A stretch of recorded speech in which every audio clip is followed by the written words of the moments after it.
आनन्दकरी वरभयकरी सौन्दर्यरत्नाकरी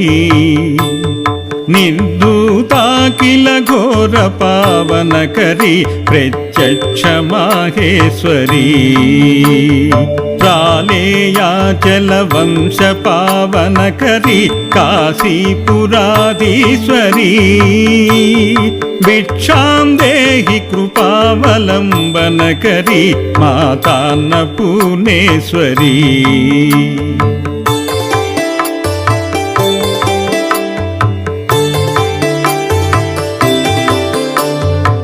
नानारत्न विचित्रभूषणकरी हेमाम्बाराडम्बरी मुक्ताहार विडम्बमान विलसज्जक्षोजकुम्भान्तरी काश्मीरागरु